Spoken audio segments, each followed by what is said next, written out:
That's for me, like when in those days I was thinking about the first my encounter with Shapiro, Whistler came in my mind. And it was not just Ben, how many people I met, all the Bioenergetic community that I met in Whistler. In a sense, Whistler is linked to two people that are very dear to me, also Jim Miller that died. And it was really, and they were a couple, incredible couple in my memory, because for me, I was very young. I think when I went to Whistler, maybe I was 27, 28. And Jim Miller invited me and said, come to Whistler, we will do this conference, and you will be invited to participate as a staff. And that courage, that's why I'm encouraging always young people, because Jim did the same for me. He invited me to that incredible conference with so many people, interesting people, and for me was very, very happy. I remember you, Louise, but especially in my first Whistler, I had the experience to have Ben Shapiro as a supervisor. And you can imagine how can be for the person of 27. My English was less than now, to have a person with a big personality, big heart, but also very opinionated, very obsessive, because Ben was also in this way. He never leave me 1 minute to enjoy, because we had always all the time to talk about the supervision. But my love for Ben started there, because I can see how intuitive he was, how he was point all the problem that I had in this work. And also I was very interesting because my co-leader was very completely different from me. I was young, a little bit very loose. I want to work, but I also want to enjoy Whistler. And my co-leader, I don't remember her name, she was a very big, straight North American person. So she freaked when she said, okay, I had to work with this lady that doesn't speak so much English, comes for another culture and all that. And so there was a lot of, I didn't have any tension, but Ben was able to have let emerge all the tension that was a big among us. I always remember that she said the pressure, what he said. He said to me, she has an iron fist under velvet glove. And then I will never forgot that expression, because it was exactly what I felt in that experience with that lady. That she was very gentle, but I felt the distance all the time. Also the sense of dangerous. Maybe I was dangerous for her too. But so that was my first experience with Ben. Strong. He loved the conflict. He let emerge the conflict, and then this lady, we had a lot of conflict, but we were also able to reconnect. That it was his ability with a lot of humanity, and and I remember his sense of humor. The wife Millie, I remember went with him going from one room to another room in the hotel, because he wanted to change the rooms, because Millie didn't like the rooms. And so I started to meet his own family, Lulu and everything. And it became, in a sense, I have the big sense of familiarity. It was like it became my little family in Whistler, where I felt very welcome, but also a little bit alone. So Millie, Ben, and Lulu were very important for me at that time. I met many other friends, but that's my first memory on Ben. Very strong. I said, why this hard supervisor came just to me? But I think it was lucky for me to meet him in such a young moment of my life. It really given me a big impact in my life. What year you were in Whistler? Because I think the year I went, there was a different structure. I think I'm not very good in the first. I went to several Whistler. For one was I think where they were all a little bit on the beginning was on I think was in the late 80s. It was not 90. I had to re-see because I don't I think remember, so. but I don't know. Yes, because I was in Ben's workshop also, and it was a surprise. I registered for Whistler, and as I knew Virginia Hilton, I had Yes. registered to go to her workshop. But when I arrived there, the surprise, I found myself in Ben's workshop. That was also a big surprise. I can imagine. And it was wonderful because I caught up to his theory and the way he worked with defenses and character. And when I understood that, I said, "Oh my God, this guy! He's showing us the technical instrument to work with character analysis."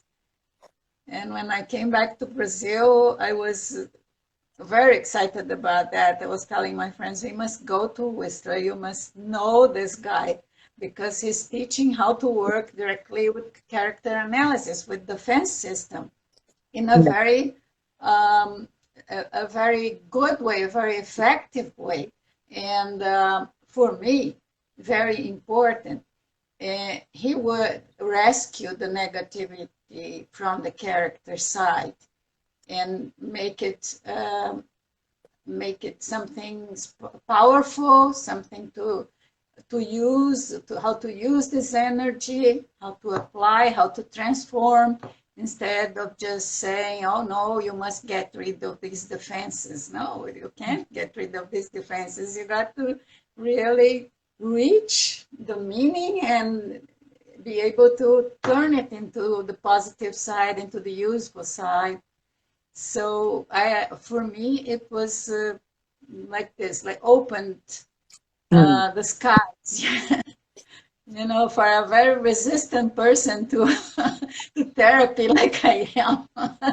I was Also, very happy when I understood I don't have to get rid of my defenses because nobody will be able to do that for me. So, and Louise was there all the time. So we could be friendly and walk around. I remember many people from Whistler. We walking from one place to the other. There was remember. a steep highway road. The beautiful plaza where. Alice Ladas with her bicycle. You remember Alice Ladas all the time with her bicycle going everywhere. Yes. Yeah, I think Whistler was such a wonderful place. I started to go there in 87 and right until the end, I think it was in 93 or something like that, every year. And I think, Patricia, you were there every year I was there. And, Yes, I think 87 was my first Whistler. That's what I remember.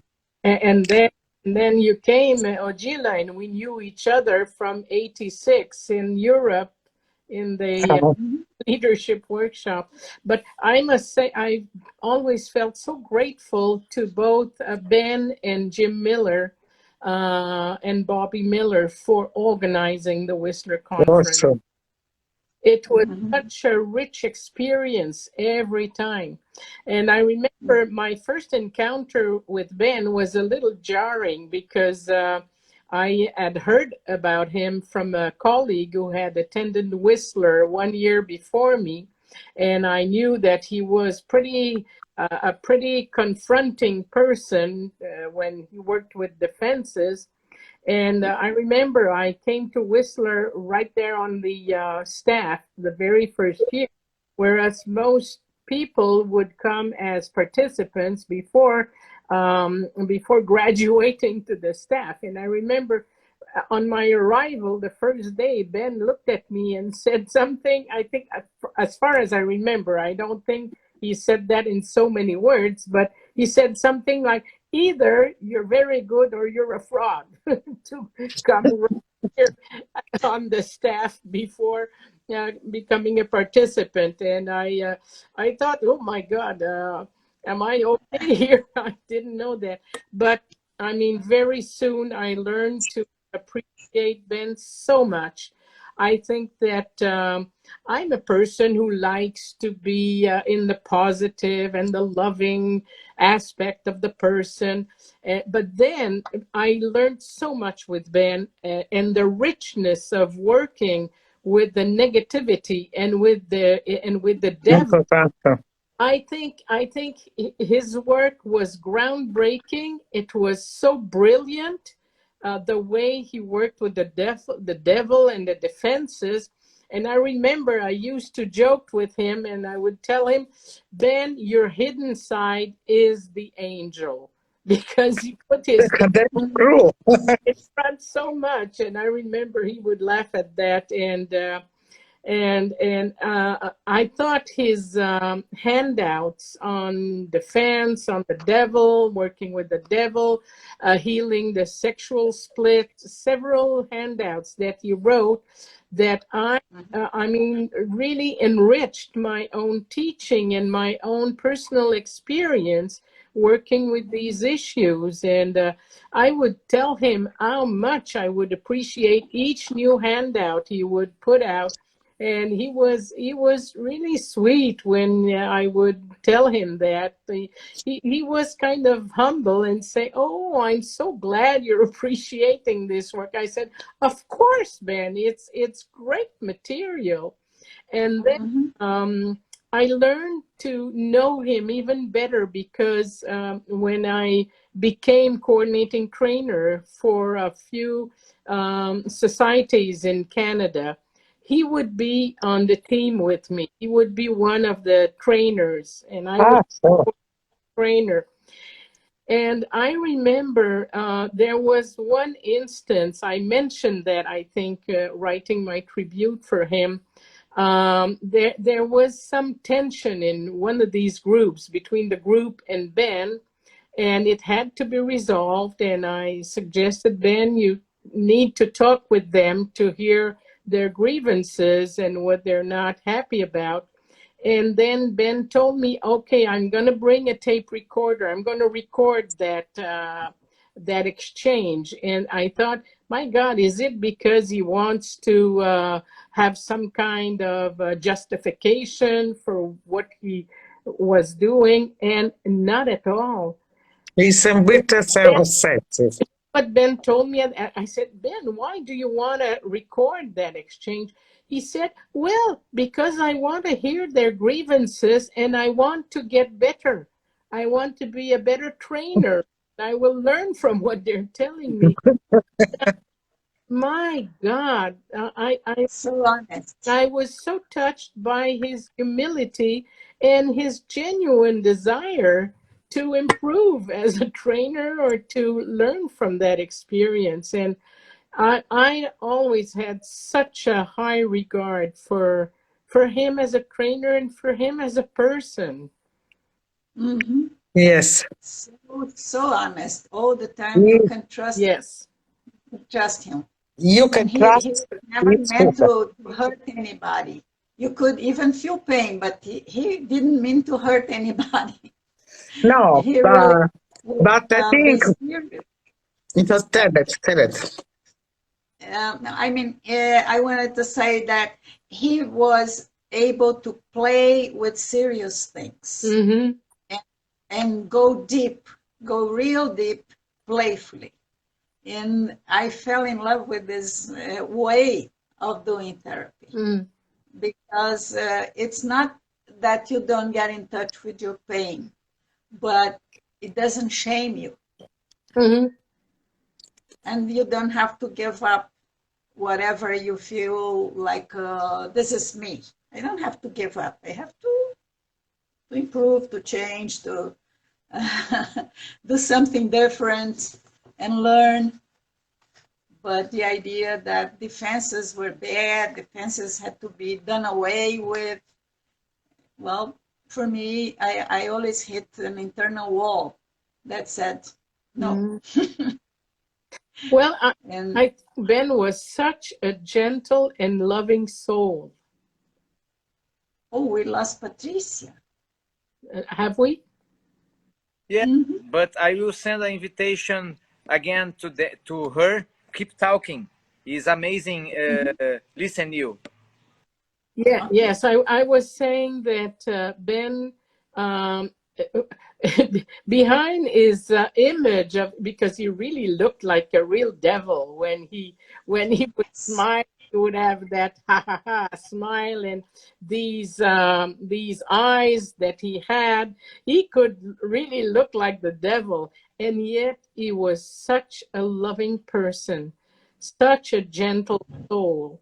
And I was real sad when I heard that he'd passed away, because I think, oh my, this wonderful material that he always used to create, he won't be there to create more now that he's not anymore with us. But I think his contribution is really a major contribution to our teaching in bioenergetic analysis.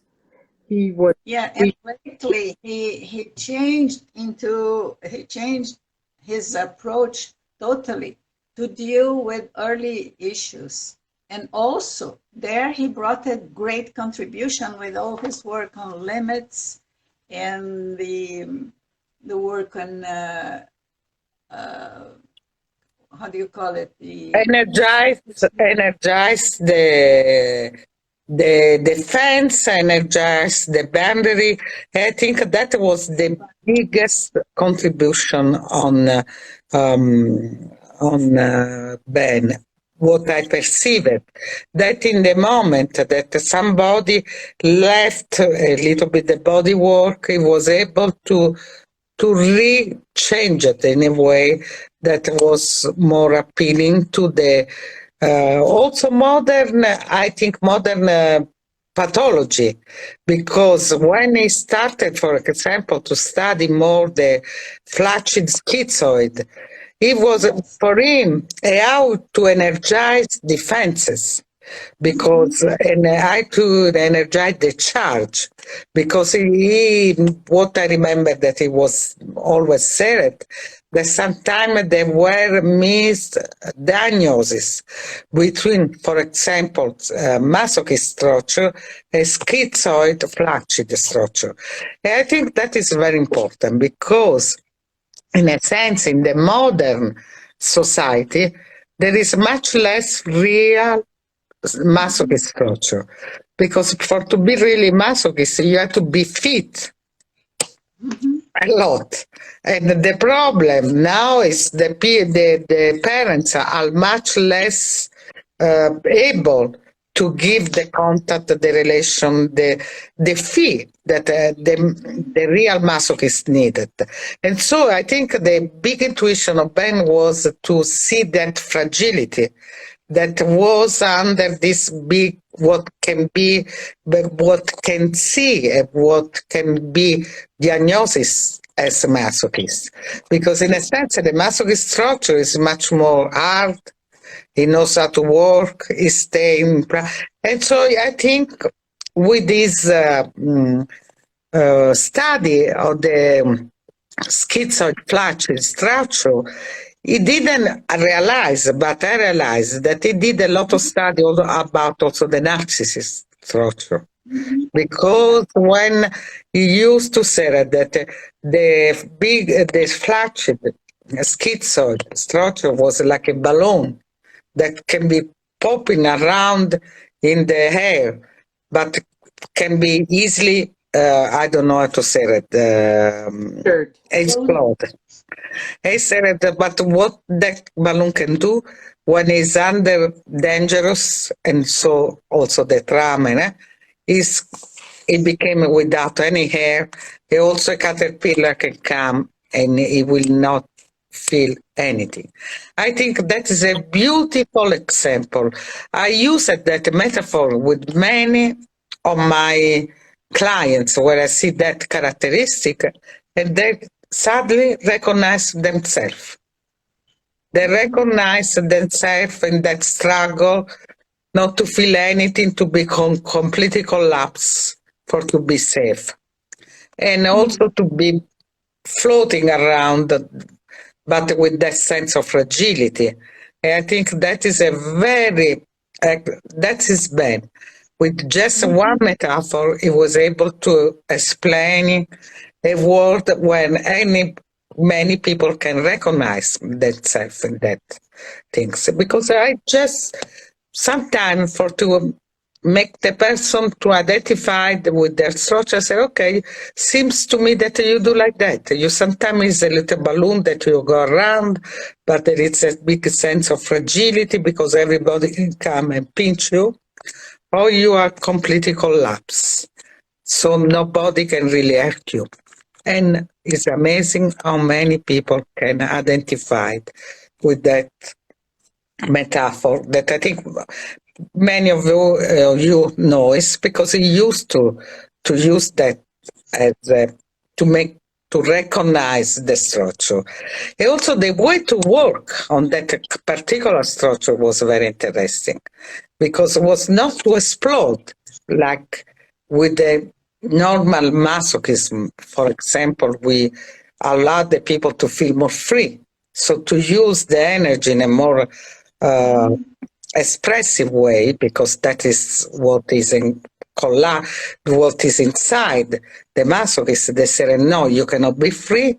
He was doing a completely different work to increase the energy inside the person.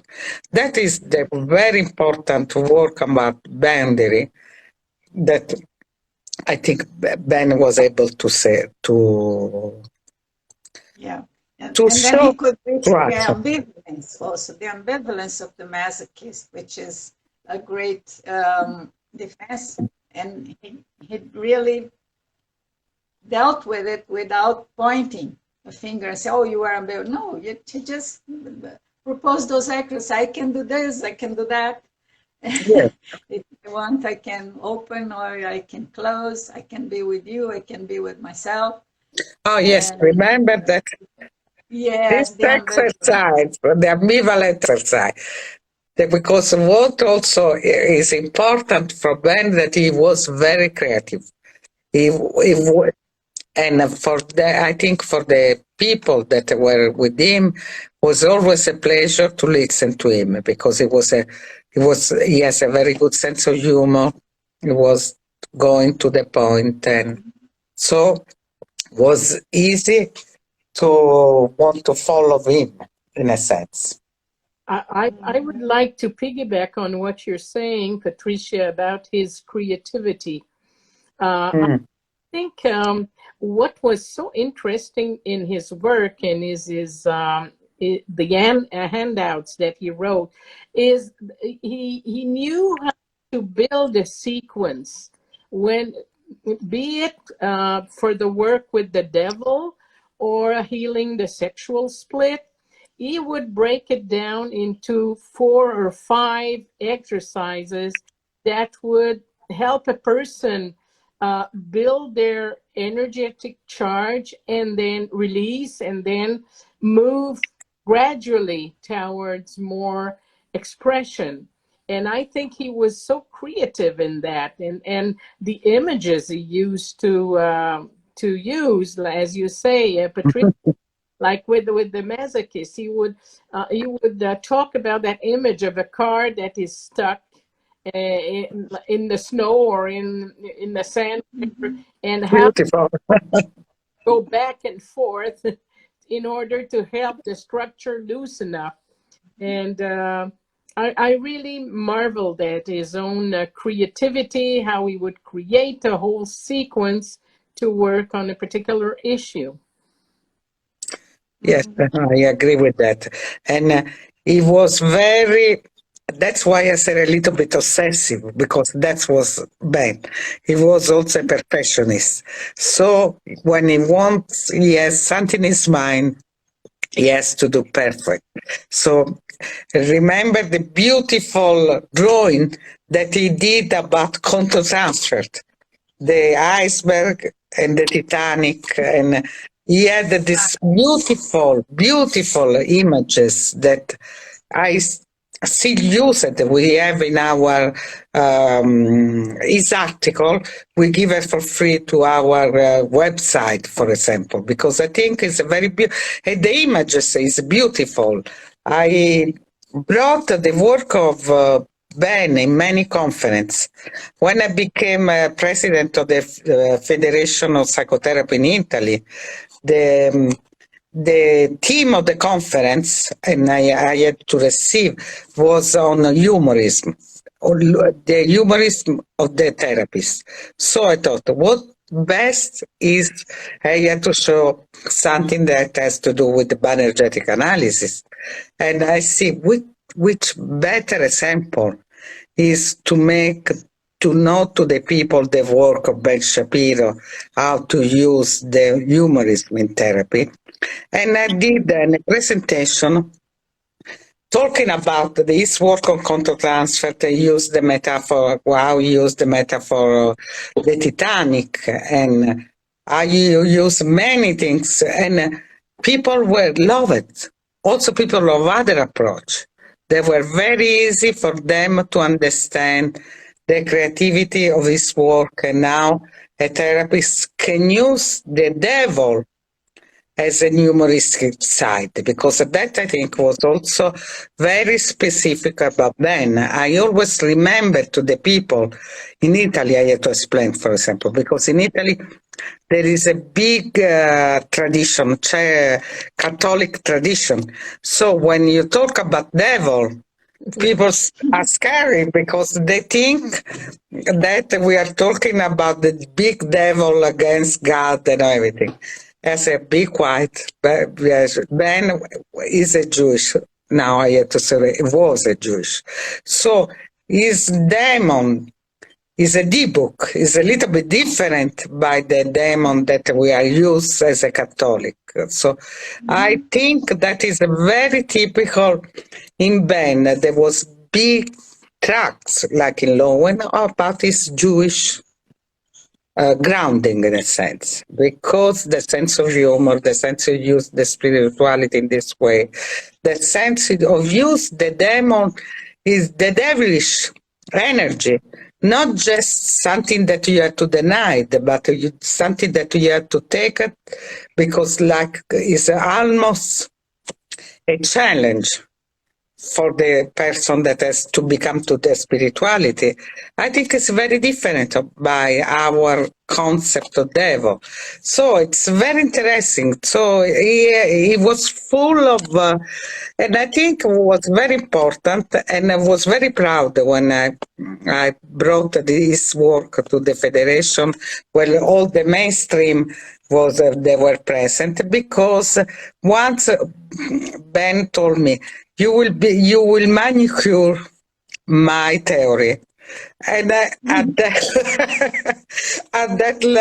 that time I said, okay, I did a good manicure. If you all the approach can like I understood the richness of his work, because that I think is very important. He has a lot of richness in his work that still people, and in Italy we have many people that have followed Ben and they still go with his work.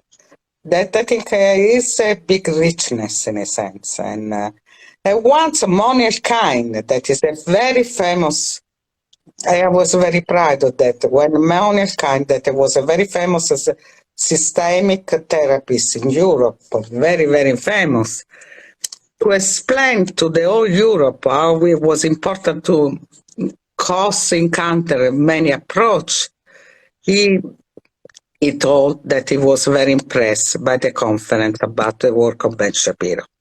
So I think that's it's also an heritage that we have to be proud as a bioenergetic therapists and bioenergetic theorists, that we have to be proud of our theory, because there is a lot of richness that sometimes we give it for granted. People like Ben, but other people, also Lowen was given for granted sometime, but the whole community, but people like you, Louise, but other, like we think that it is easy, but there is a lot of richness that we have to be more proud and more spread into the world. I think the work of Ben is one of this work. I would like to listen to Dante also. Yes, he had good experiences to tell us. I am listening you, and in front of your experience, my experience is very experience. But thank you. First, I wish read to us the words from Leia Cardenuto. Leia wrote, Freud value humor and the Jung the shadow. With this devil of him, Ben reunite all that. That's true. Yeah. Right. I will use 1 minute maybe. I know Ben in Italy, in Sicily, in the conference at 2011, 2003, I don't remember. And I remember a lot Shapiro playing with Rebecca, making a lot of jokes. And Rebecca, with a clash, a therapeutic clash with Shapiro. And I'm a young student enjoying a lot. So after this conference, I did a workshop with Shapiro, a great workshop with the pillows between the knees. And Shapiro called it My Little Puppies. A very nice work. I work until today with this kind of work. And so after the conference, Odila told to me, Dante, you need to go to the British Columbia. You need and I went to the British Columbia. I stay 1 week and work with Shapiro, my girlfriend, and 2 clients. And then 2 Italian persons. I forget the first name, but the last name is Capelletti, and another woman. Capelletti. Giuseppe Capelletti. Giuseppe, that's it. And I have a lot of videos. Odila asks to me to put, but it's not possible now. And Shapiro, like you said, plays a lot and do a lot of jokes, but therapist jokes. And I love his work. And that's it. Thank you. Keep talking, please. Thank you. Yeah. Thank you, Dante. That when I learned about Ben and took in all his work and the spirit of his work, I wanted to bring it here. And so Liane supported the idea. Leia and Eulina had already gone to Whistler, because I went there first time, and then the second time I convinced them, you must go there, because he's the man to work with character analysis. So they came. And so we organized a very good week here with Ben Shapiro, with different workshops for different people. And he worked very powerfully, and he left a mark. Like Dante is a result of this mark, that he left a mark. And probably all the trainings in Brazil will use Ben Shapiro's theories and ways of teaching about resistance. I joke that, well, it always falls to me the sometimes hard part of the training, which is to teach about resistance and negativity. And so because I really took to the work, and I have been teaching it from my heart, because it is so important to love your devil, to fall in love with your devil. That's very, very important. And I Never was reject, yeah, never impressed. reject that part of your child, which is the devil. Mm-hmm. And when this part is loved, it can come up, and it can be fun, and it can change. And So, mhm. I think Yes. it's very important what you said, what Dante said about you, Odila, that you said to Dante, go and work with Ben Shapiro, because it's a little bit the same that I did to many my students or young colleagues that I had in my group of supervision.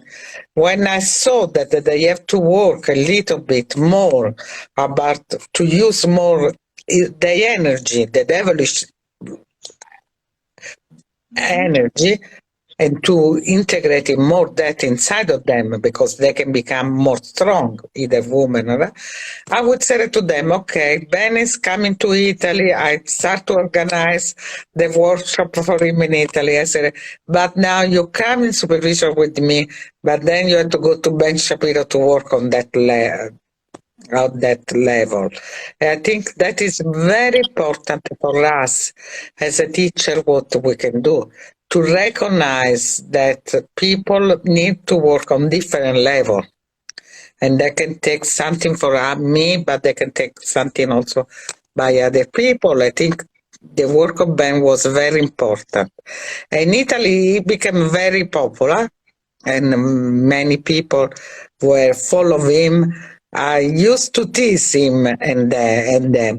I called them the Shapiros, like the Sopranos, because then that was a little bit also Ben. He wants his people are always around them, but I think they never was working really against the society. He really he was able to integrate his work with the SIAB society. And I think something that he was also a pioneer. I was thinking also, like Ben was one of the first person that start in our society, I don't know in the other, to work online with people. Mm. Oh, I And didn't we know about never, yes, Well, because since the people that were following him in in his workshop then want to have therapy with him. And he started with Skype and Skype, I think. It was not Zoom, was not. I remember this when after my time with him in Canada, he told to me a lot. I am working in the Skype, but in the time, wow, Skype, I don't like it, Skype. But I remember that's true. That's really true. No, he worked with many people of Skype in Italy. And I think I was also, I have some prejudice at that time. I said, no, that cannot work. That is not possible. Then it was too old. And then we have the big, a little bit, no, was difficult because he want to do the training online. I said, no, it's impossible. So I think that also on that level, Ben was really a pioneer. Mm-hmm. He shows us that was possible to work energetically online. At that time, I had two bias, as I wrote also in my article. I didn't think it was possible. And then when there was the pandemic and the lockdown, I thought a lot of him. I wrote him and I said, okay, I have to admit that you were right. Was possible. But that time, our relationship were a little bit more not so good. He never answered to me, but I said, remember, Ben, I always will love you. Because it's true. We have different idea, but I have to say that he was a genius. Because time before the pandemic, he understood that was impossible to work energetically with people also on Skype, because he really want to spread his work. So I think as then what we did in the pandemic moment, he found more creative way to encourage and to expand this work. Yeah, I think that at least what we can say is he was really passionate about the work. He was really passionate. He was always very enthusiastic in sharing whatever ideas or whatever clinical practice that he would evolve or that he would invent. And I always remember him as being a very passionate person, very enthusiastic. And I think it was really communicative. It was really you couldn't help but follow him and get into whatever he was proposing, because he really knew how to support people in their process. I still think that de-dramatizing the devil. You were talking about the Catholic culture. And here in Quebec, we were all raised in the Catholic culture, and it's true that the concept of the devil can be scary to many people. But he knew how to de-dramatize it, and he knew how to help people approach the darker side of themselves that holds so much potent energy. And I particularly remember having done a piece of work with one of my trainees in one of the training groups many years ago. And we got to work with the devil. And it was really intense. And for that person, it was a life-changing experience for her. And so he really was so inspiring in the way in which he would communicate his ideas, his practice, and I think he was he was passionate, but he was also very generous with sharing material. Very generous. About I will be fast. About this way, I remember when I was in work with him, he gets my little devils, and he don't did an interpretation. He only put words in my mouth and ask me, say this to me, and I feel the power of my negativity. And we and all the people laughed a lot, because it's very nice.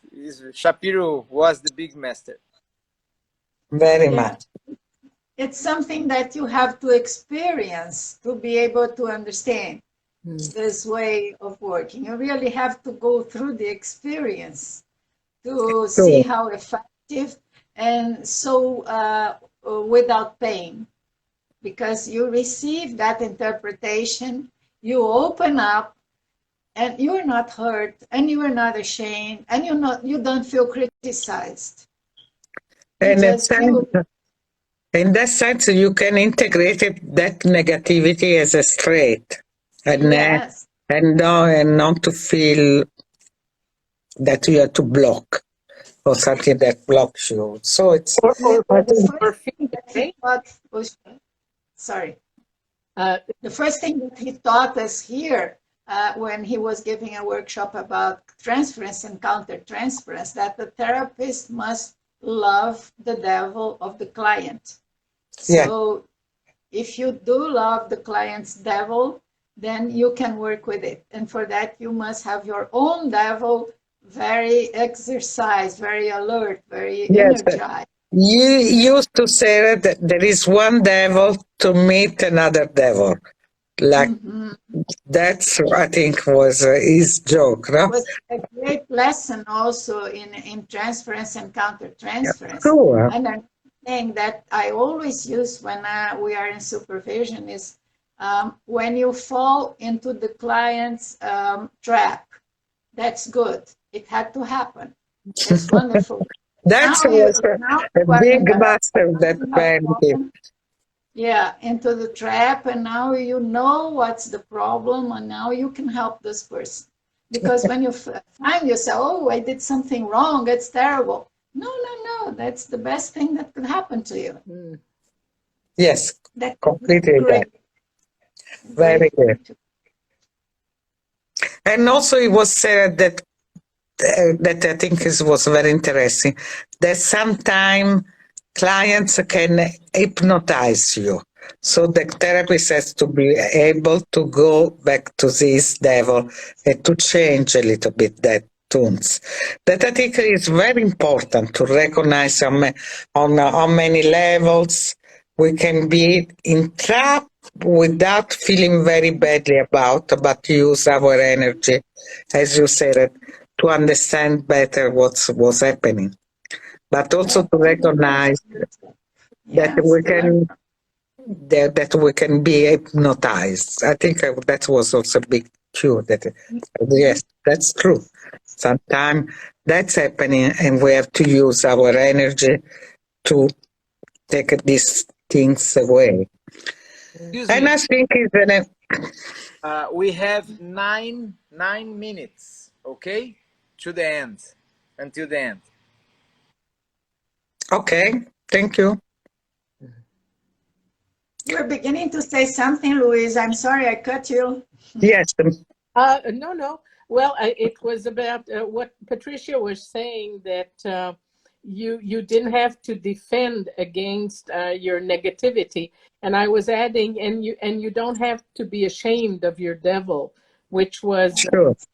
I think, an important contribution from Ben. You don't have to be ashamed of that part of yourself. You have to get to know it. You have to get to see how it can be hurtful to you and to others, and learn how to use its power in order to be more whole. I think that the important contribution that Ben had was in working with that negative part of oneself, or the shadow, as Jung would put it. The idea was to become more whole, to embrace every part of our own being.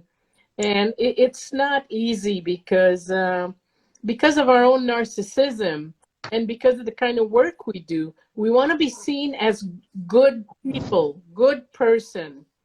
And it's not that easy to be able to acknowledge the ugly part in ourselves, or the destructive part in ourselves. And if we don't learn to recognize it and to embrace it, then it acts out in various ways. And I think that was one of Ben's most precious contribution, to learn to know that part in ourselves, to be able to bring it out into the light, and to work with it. And I think what was very important, Louise, that he was able to show that I was working on an energetic level. So it was not just a concept, but the people can feel the strength when they go to their devil, how the energy will change, how the sensation in the body will change. So it was really a genius to put this concept on energetic level, so the person can feel right away I was powerful to use the devil or the parents that he felt more oppressed. So like he was saying, oh, yeah, I will never want to be like my mother, for example. Then to feel all the energy of the introjection, like this introjection was, in a sense, put all the energy of the person, and like the person can take again the awareness, the integrity, but also the strength or the perpetuator. I think that it was a very complex. Many of the work of Ben, like I said, many of work in Bioenergetic, it seemed easy, but they are very complex. Mm. Yeah. And Dante, I wonder if we have questions from the public, from the yes, assistants. We have a question. Let me search. One guy called Michael, if I here, I found. Michael Sontag asks, wondering what Ben would say to the craziness in our actual world. Any ideas?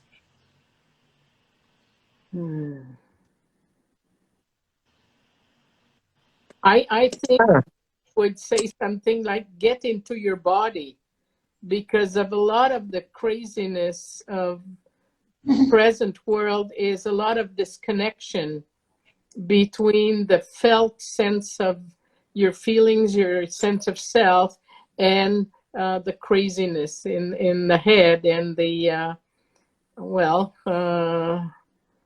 yeah, the total disconnect. I think you get in your body and feel your energy and feel your heart as well. Yeah, and about all the narcissistic messages that are exchanged with offending each other. Mm. It's the work of the people's devil that come out in that way, in this channel. Mm. If they could channel it somewhere, some different way, more productive way than using the internet to get into those crazy, expensive, and to enjoy it. Because people who do get into these kind of struggle in the internet, they do it for pleasure. Well, why can't they have another way to more productive and constructive to have pleasure out of their negativity? yes. I think a little bit similar what you said. There will be like it will remember to people to go back to the last part of this work, to the life force. And so to feel that inside of us there is a life, a force of life, a source of life, a child, and a natural child, that under those difficult times can emerge and play with the reality and to be more alive also because especially in this moment we need to have a lot of trust in our life force that will emerge anyway, because if you lose this trust we are being like a little bit of the balloon that come without any energy collapse. So I think if we remember us that we have to trust more and more our life force, exercise that, and in a sense is I think that his last work is interesting, was much more similar, more energetic, less work, and it was a little bit the same that Lowen went to his last part of his life. So I think it's very important what you said, Louise, that the important thing is always to go back to the body. That is very important, what we can understand, how we can connect, but we don't have never forgot that the big strength is a lot in our body. And Yeah. I would say that you get into your body and feel more. You can More. feel the damage you can do to others. I think, Odila, I really liked what you said too, about how people act out their destructive True. impulses instead of owning this destructive part in themselves. And if they connect to themselves more, they can connect both to be able to recognize how destructive it can, and as you mentioned, Patricia, maybe get more in touch with their real life force, which is love.